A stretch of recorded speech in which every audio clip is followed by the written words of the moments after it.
All right, welcome to another deep dive with us. Here we are again, ready to really get into some fascinating stuff. If you're here with us, you're probably the kind of person who likes to, well, get past the surface. Yeah, absolutely. We're not about just skimming the headlines here. We want to understand the deeper currents, how things really work, and do it in a way that doesn't require, a PhD or weeks in a library. Exactly. We love to dig into complex topics, wrestle with different ideas and perspectives, and then try to distill it all down into something, well, something digestible. You could say we do the heavy lifting for you so you can just sit back and absorb the good stuff. That's the goal.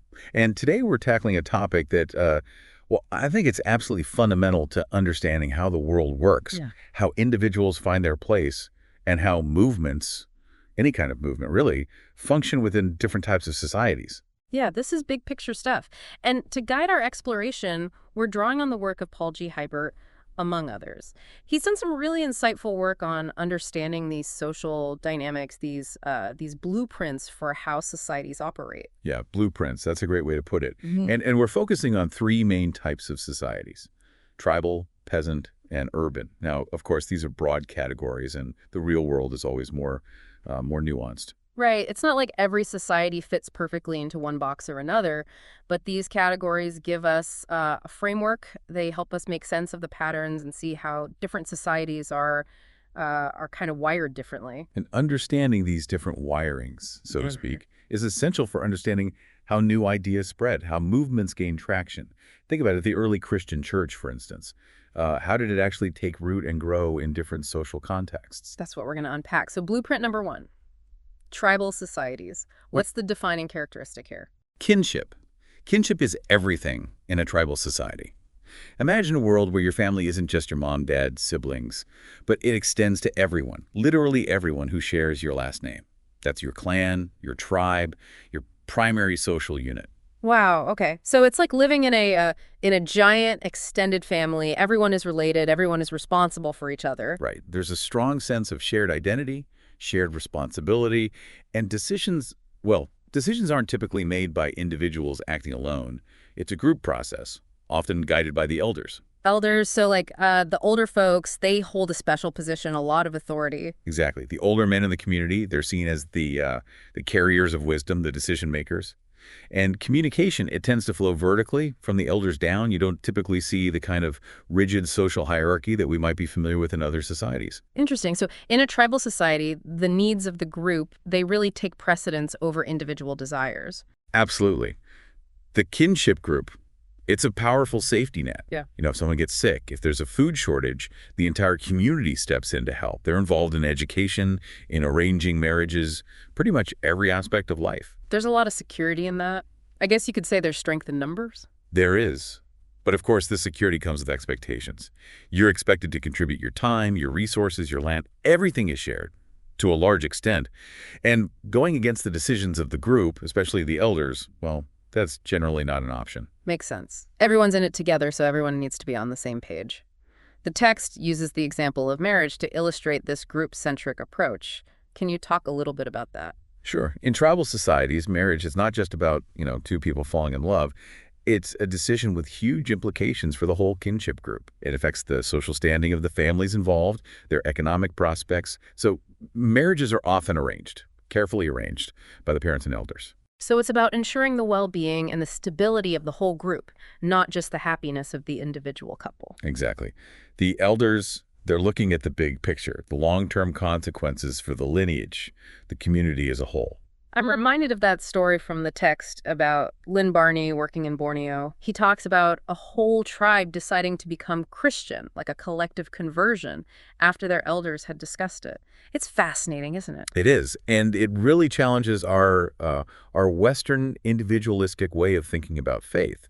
Does a group decision like that mean that every single person has had a deep personal change of heart? It's a complex question. It is. So how do we interpret something like that? What's really going on when a whole tribe makes a decision to embrace a new religion or belief system? Well, the text suggests that in these tightly knit societies where your identity is so intertwined with the group, the idea of making a huge life decision like religious affiliation completely on your own, well, it's almost unthinkable. It goes against the grain of how they see the world. So a collective decision like that might be more about the group being open to exploring, to learning more about this new way of life. Right. It's like the tribe, led by their respected elders, saying, okay, this is something we're willing to consider, something we're open to learning more about. It's a first step, a sign of openness, but it doesn't necessarily mean that everyone has fully embraced the new beliefs on a deeply personal level. So for someone like a missionary or anyone trying to introduce new ideas into a tribal society, this collective decision is a huge opportunity, but it's just the beginning, right? Exactly. The real work of nurturing individual understanding and belief, that's still ahead. And this highlights a fundamental difference in how change happens. In individualistic societies, it often starts with individuals and then spreads outward. But in tribal societies, the social fabric itself needs to shift. Okay, that makes sense. So let's move on to our second societal blueprint, peasant societies. How do these differ from the tribal societies we've been talking about? Peasant societies are more complex. They're more stratified. We start to see the development of social classes, distinct groups with different levels of status and power. And in many cases, you have rigid caste systems. Caste systems. So we're talking about a hierarchy, a system where people are born into a certain social position, and it's very hard to move up or down. Right. Power tends to be concentrated in the hands of a small elite, and there's often a huge gap between those who rule and the majority of the population. Right. And unlike the relative homogeneity of tribal societies, peasant societies are often very heterogeneous. Heterogeneous, so there's more diversity, more different ethnic groups, cultures, languages, all within the same geographical area. Exactly. And sometimes these groups coexist peacefully, sometimes there's a lot of tension. So it's a very different social landscape from tribal societies. You see more divisions, more social distance between groups. Yeah, and the example of India with its caste system really illustrates that, doesn't it? It does. Even when people live in close proximity, the caste system, the jatis as they're called, create these profound social barriers. The text talks about how people considered untouchable were often forced to live in segregated areas, couldn't use the same wells as higher castes, couldn't even enter Hindu temples. Wow, so these social divisions, they weren't just theoretical, they were deeply embedded in everyday life. Absolutely. And this had a major impact on the early church, on its efforts to establish itself in India. Yeah, I can imagine trying to bring converts from different castes together in the same church community. That must have been incredibly challenging. It was. It went against centuries of ingrained social norms.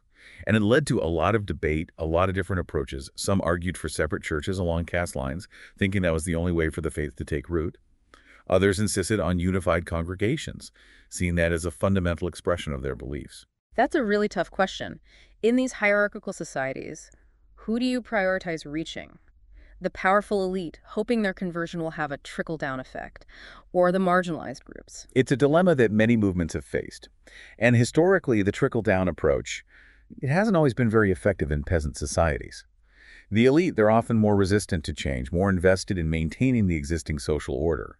And even if they do convert, they might not be willing to, really associate with or evangelize those lower down the social ladder. So who has been more receptive to these new ideas, these movements for change? Interestingly, the message often resonates more deeply with the poor and oppressed. They're the ones who are often more open to change, more eager for something new, something that offers hope. Makes sense. When you have very little to lose, change might not seem so threatening. Right. And more recently, with the rise of a middle class in some peasant societies, there's been an increasing focus on engaging with them as well. They're often more open to new ideas, more upwardly mobile. Okay, we've journeyed from tribal to peasant societies. Now let's tackle the behemoth, urban societies. This is the environment that I imagine many of our listeners are navigating every day. Absolutely. Modern cities, they're defined by their sheer size, their density, their complexity. To understand them, you need both a macro and a micro perspective. So zoom out to see the big systems, the overall structure, and then zoom in to see what's happening on the street level, in neighborhoods, within specific communities. Exactly. Cities are these incredible hubs. Government, religion, business, culture, everything converges. And they rely on these intricate social, economic, and political systems to function. And within these sprawling systems, there's still a lot of hierarchy, right? The text talks about the huge gap between the rich and the poor in urban environments. It's a defining feature of many cities. The concentration of wealth and power often leads to, dramatic inequality. And alongside this economic hierarchy, you also have incredible diversity. Cities attract people from all walks of life, from all over the world. So it's this mix of intense stratification and incredible diversity. Yeah, it's like layers upon layers of different communities, different subcultures, all existing within this larger urban fabric. Exactly. You have communities based on ethnicity, class, shared interests. Think about it, a city like Los Angeles, with its Koreatown, its Little Tokyo, its historic Filipino town, all these distinct cultural enclaves. Hmm. And then you have what the text calls lifestyle enclaves. Lifestyle enclaves. So these are groups that form around shared interests, shared values, rather than just ethnicity or geography. Right, it could be subcultures around specific jobs, religions, hobbies, music, anything that creates a sense of shared identity. And the boundaries between these groups, they're often more fluid than in, say, a caste system. People can move between them more easily. It's interesting how even within these modern urban landscapes, you still see echoes of older social structures, like when people migrate from rural areas and form little village-like enclaves within the city. Absolutely. When people leave their close-knit rural communities, they often try to recreate that familiar social structure, that sense of belonging. It can take time to adapt to the anonymity and the pace of urban life. So there's this tension between the old and the new, between traditional ways of life and the demands of the city. The text also makes a distinction between multiplex and simplex relationships when comparing peasant and urban societies. Can you unpack that for us? Sure. In peasant societies, relationships tend to be multiplex, meaning that you interact with the same people in many different roles. Your neighbor might also be your cousin, your coworker, your friend. It creates these deep, enduring relationships because you know people in so many different contexts. In cities, relationships are often more simplex. Simplex. So you interact with people in one specific role, the barista at your coffee shop, your colleague at work, the person you see at the gym. Right. And those relationships, they tend to be more superficial, more transactional. You don't necessarily know those people outside of that one specific context. Yeah, and that can lead to a sense of isolation, of anonymity, which is something that a lot of people talk about when they describe the experience of living in a big city. Exactly. And it has implications for how families function too. In urban societies, the nuclear family, parents and children, is more common, whereas in tribal and peasant societies, the extended family often plays a much larger role. So those traditional support systems, those extended family networks, they're often weaker in cities. What fills that gap? What becomes the primary source of community? Networks and voluntary associations become incredibly important. People form connections through work, through shared interests, through all sorts of activities. And these informal networks, they can actually evolve into more formal institutions over time. Like clubs, nonprofit organizations, community centers. Right, and churches. Each of these can function as its own little community within the larger urban context. So how does this all play out when it comes to church planting, to establishing faith communities in urban settings? It's very different from working in tribal or peasant societies. The diversity of urban populations means that a one-size-fits-all approach just won't work. You need a variety of different congregations to reach the different groups, the different subcultures, and research is crucial. Research. So really understanding the demographics of the city, the specific needs and cultural contexts of the different communities. Exactly. You need to know who you're trying to reach, what their lives are like, what their values are. And it challenges our assumptions about what a church should be. Right, because a church in a downtown high-rise is going to look and feel very different from a church in a suburban neighborhood or a storefront church in an inner-city community. Absolutely. There's a whole spectrum of expressions, from megachurches to small house fellowships, each catering to different needs. The text also highlights the growth of church movements among the urban poor. Often these are led by local leaders who come from those communities themselves. Yes, and they often emphasize what are perceived as miracles, as signs of God's power, and they place a high value on local leadership. Makes sense. When you're facing real hardship, those tangible expressions of faith can be really powerful. But the city, as we've discussed, can be a very isolating place. How can churches avoid becoming just another social club, or worse, a bureaucratic corporation? How do they create genuine community in this often alienating environment? It's a huge challenge, and I think it goes back to what we were talking about earlier, that sense of belonging, of knowing and being known. The early church, it provided that for people who felt lost and alone in the Roman Empire. And I think urban churches today need to recapture that spirit. Yeah, being a place where people feel seen, heard, cared for, not just a place to go on Sundays, but a genuine community. Exactly. Okay, we've covered a lot of ground here. We've journeyed through tribal, peasant, and urban societies. Now let's talk about how someone coming from the outside, a missionary, an aid worker, anyone trying to introduce a new idea, how do they effectively find their place and serve within these different contexts? Yeah, that's the million-dollar question. And the text uses this interesting phrase, closing the gap. What does that mean in practical terms? Closing the gap means bridging the difference between how the outsider sees their role and how that role is understood by the host community.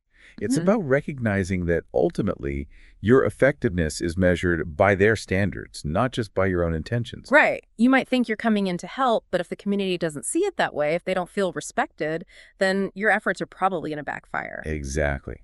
It's about humility, about cultural sensitivity, about really listening and learning from the community you're trying to serve. And I love that anecdote about the elephants at the water hole. We didn't back in. Yeah, what a great image. So what's the lesson there? It's about finding a culturally appropriate way to integrate, to be accepted. Just like that elephant approaching the water hole from the rear, signaling that it comes in peace. Newcomers need to be sensitive to the existing social dynamics. They need to find ways to enter the community that demonstrate respect. So, not barging in, not trying to impose your own agenda, but coming in humbly, ready to learn. The text emphasizes the role of learner as being crucial. Why is that? Because it signals respect. It shows that you're not there to tell people what to do, but to learn from them. And that humility, that willingness to learn, it can be a powerful bridge builder. And after that, the text points to the biblical model of servant leadership. Can you elaborate on that a bit? Servant leadership is all about empowering others, about putting the needs of the community first. It's about trusting local leaders, recognizing their gifts and abilities, and supporting them. So the goal isn't to create dependency, but to help the community become self-sufficient, to take ownership of its own future. Exactly. That's the ultimate measure of success. So as we wrap up our deep dive into these different societal blueprints, tribal, peasant, and urban, it really boils down to this. If you want to make a real impact, if you want to connect with people and foster genuine growth, you have to understand the social fabric of the community. You have to see the world through their eyes, understand their values, their ways of relating to each other. And then you can find your place, not as an outsider imposing your will, but as a partner, a learner, a servant. And for our listeners, as you go about your day, as you interact with the different communities in your life, take a moment to think about these different social blueprints. Which ones resonate with you? Which ones do you see reflected in the groups you're part of?